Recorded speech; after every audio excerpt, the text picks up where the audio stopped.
In the late 1300s, Italy was a chessboard of rival city-states. Each of them were hungry for power, gold, and glory. But the most powerful player of all wasn't a king or a general. It was the Pope. From his distant throne in Avignon, Pope Gregory XI ruled Italy with an iron cross until one proud city, Florence, decided it had had enough. What began as politics became rebellion. What began as words turned into war.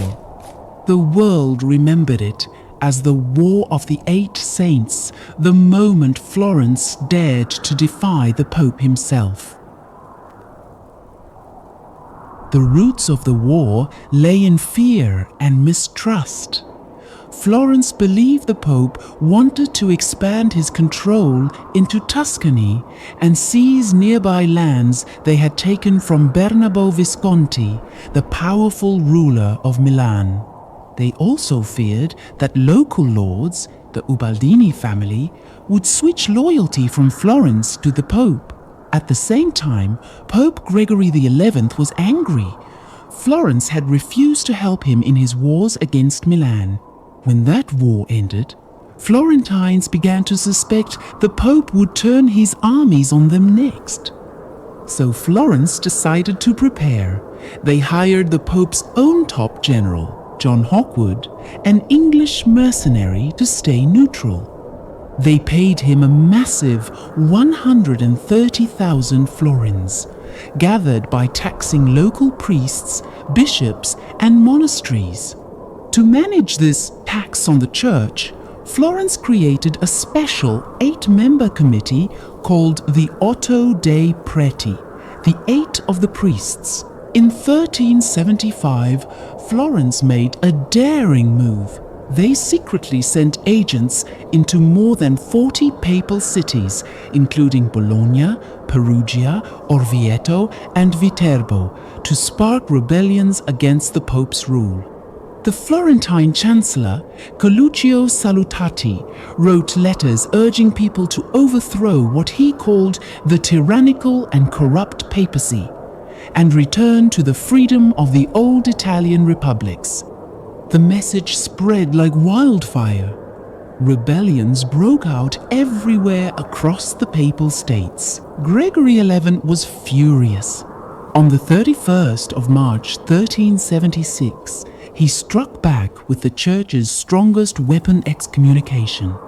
He excommunicated the entire government of Florence and placed the city under interdict, meaning no religious services could take place there. Every Florentine in Europe could now be arrested, enslaved, or have their property seized. But Florence didn't back down. Instead, people organized street processions, flagellant marches, and new religious brotherhoods that defied papal authority. The city even shut down its Inquisition and removed laws against usury and other church-controlled rules. It was a revolution not just in politics, but in religion. By 1377, things had gone too far to reverse. The Florentine government forced priests to resume Mass, but many bishops like Angelo Ricasoli of Florence and Neri Corsini of Fiesole fled the city. Florence fine and confiscate the property of any church leader who left. It became one of the biggest seizures of church property in Europe before the Protestant Reformation, and helped pay for a war that would eventually cost Florence around 2.5 million florins.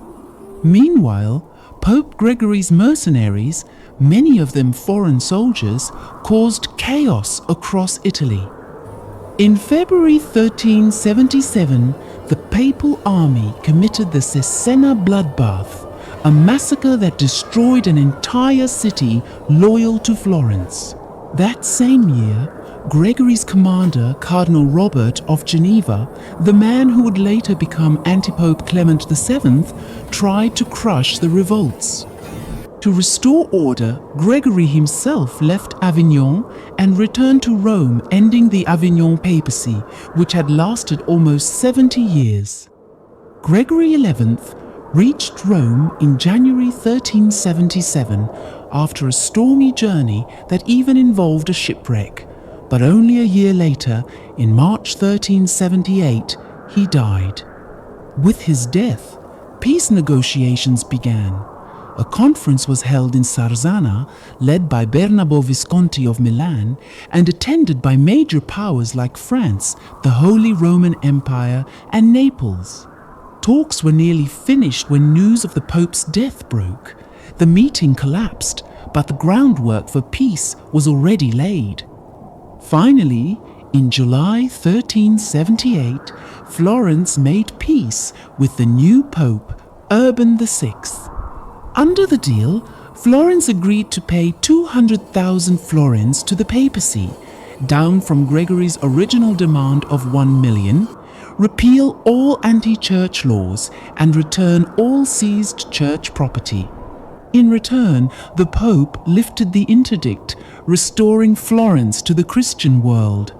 The city had survived bloodied but independent, and the Pope's power in Italy was never quite the same again.